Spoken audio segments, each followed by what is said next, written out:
So hello family, this is Malvan Throttle.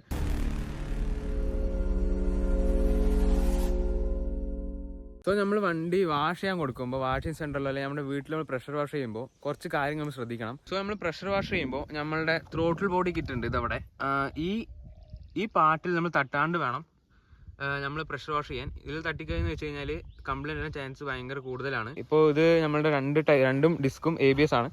So ഇതിൽ കുറേ പേര് എന്താ ചെയ്യുന്നത് വെച്ച് കഴിഞ്ഞാൽ നമ്മൾ ഇതിൻ്റെ ബ്രേക്ക് പാഡ് ഇത്തിരി കോസ്റ്റ്ലിയാണ്. സോ അത് നമ്മൾ എന്ത് ചെയ്യുന്നത് വെച്ചാൽ ലോ ക്വാളിറ്റി ആയിട്ടുള്ള ബ്രേക്ക് പാഡ്സ് നമ്മൾ യൂസ് ചെയ്ത് കഴിഞ്ഞാൽ നമ്മളുടെ ഡിസ്കിൽ മൊത്തം സ്ക്രാച്ചസും കാര്യങ്ങളും വരും. അപ്പോൾ നമുക്ക് ഡിസ്ക് മൊത്തം റീപ്ലേസ് ചെയ്യേണ്ടി വരും.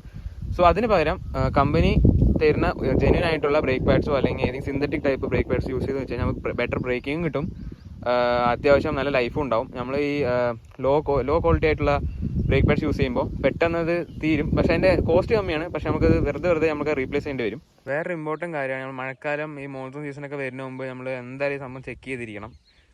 നമ്മളങ്ങനെ അധികം ആരും ചെക്ക് ചെയ്യാറില്ല. അതെന്താണെന്ന് വെച്ച് കഴിഞ്ഞാൽ നമ്മളിവിടെ ഫ്യൂൾ ടാങ്കിൽ ഇതിവിടെ ഒരു ഹോളുണ്ട്. ഈ ഹോള് ചളിയും മണ്ണൊക്കെ കയറി കഴിഞ്ഞിട്ട് ഇത് അടയും.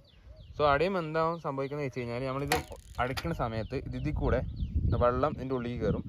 അങ്ങനെ വെള്ളം ഉള്ളിൽ കയറി കഴിഞ്ഞെന്ന് വെച്ച് കഴിഞ്ഞാൽ താഴേക്ക് പോകാനുള്ള ഒരു പൈപ്പ് ഇതിൽ കൂടെ കണക്റ്റഡ് ആണ്. ഈ പൈപ്പ് ഇങ്ങനെ വന്നിട്ട് ഡയറക്റ്റ് പോകാനുള്ളതാണ്. സോ അങ്ങോട്ട് അത് പോവില്ല, ഇത് ഡയറക്റ്റായിട്ട് പെട്രോളിൽ ഇങ്ങനെ മിക്സായി പോകും. അങ്ങനെ മിക്സായി കഴിഞ്ഞ് കഴിഞ്ഞാൽ പിന്നെ ടാങ്കിൻ്റെ ഉള്ളിൽ മൊത്തത്തിൽ റസ്റ്റിങ്ങും കാര്യങ്ങളൊക്കെ സംഭവിക്കും. ഫ്യൂൾ പമ്പിൻ്റെ കുറേ കാര്യങ്ങൾ റെസ്റ്റാവും, ഉള്ളിൽ മൊത്തത്തിൽ റെസ്റ്റ് കയറും. സോ നമ്മൾ ജസ്റ്റ് ഒന്ന് സർവീസ് സെൻറ്ററോ അല്ലെങ്കിൽ എപ്പോഴും നമ്മൾ ഇതിനെ മെയിൻ്റെനൻസ് ചെയ്യുമ്പോൾ ജസ്റ്റ് ഒരു ക്ലീനിങ് നടത്തേണ്ടതാണ്. ചില ബൈക്കുകളിൽ നമ്മൾ വണ്ടി എടുക്കുമ്പോൾ തന്നെ അതിൽ സോക്ക് അപ്സർ ഈ ഫ്രണ്ട് സോക്ക് അപ്സറിന് ഭയങ്കരമായിട്ടുള്ളൊരു സൗണ്ട് കേൾക്കാറുണ്ട്. അതൊന്നുമല്ല, ഒരു 10,000 കിലോമീറ്റർ ആകുമ്പോൾ നമ്മൾ ഇതിൻ്റെ ഫോക്ക് ഓയിൽ നമ്മൾ ഒന്ന് മാറ്റണം. അല്ലെങ്കിൽ എന്താ സംഭവിക്കുകയെന്ന് വെച്ച് കഴിഞ്ഞാൽ ഫോക്കിൻ്റെ ആ ഒരു ചളിയും കാര്യങ്ങളും എല്ലാം അതിൽ പറ്റി പിടിച്ചിട്ട് ആ സോക്ക് അപ്സറിൽ മൊത്തത്തിൽ സ്ക്രാച്ചസ് വരും. അങ്ങനെ സ്ക്രാച്ചസ് വന്നു എന്ന് വെച്ച് കഴിഞ്ഞാൽ സോക്ക് അപ്സറിൻ്റെ മൊത്തത്തിലുള്ള പെർഫോമൻസ് മൊത്തം ഡള്ളാവും, ഭയങ്കരമായിട്ടുള്ള സൗണ്ടും കാര്യങ്ങളൊക്കെ വരും. സോ നമ്മളെല്ലാവരും 10,000 കിലോമീറ്ററിൽ അതൊന്ന് ചെക്ക് ചെയ്യാൻ നോക്കുക. ഇപ്പോൾ ആട്ടെ നമ്മുടെ ചെയിനാണ്. പണ്ടത്തെ വണ്ടികൾക്കെല്ലാം ഒരു കവറിങ് പോലെയാണ് വരിക, പക്ഷെ ഇപ്പോൾ എല്ലാം ഓപ്പൺ ആണ്. അപ്പോൾ നമ്മൾ വണ്ടി ഓടിക്കുമ്പോൾ മണ്ണും ചളിയൊക്കെ ഇങ്ങനെ അടിച്ച് കയറിയിട്ട് ചെയിൻ പെട്ടെന്ന് റെസ്റ്റ് ആവാനുള്ള ചാൻസ് ഭയങ്കര കൂടുതലാണ്. സോ നമ്മളൊരു 500 to 600 കിലോമീറ്റേഴ്സിൽ വണ്ടി ഒന്ന് നമ്മൾ ചെക്കപ്പ് ചെയ്യണം.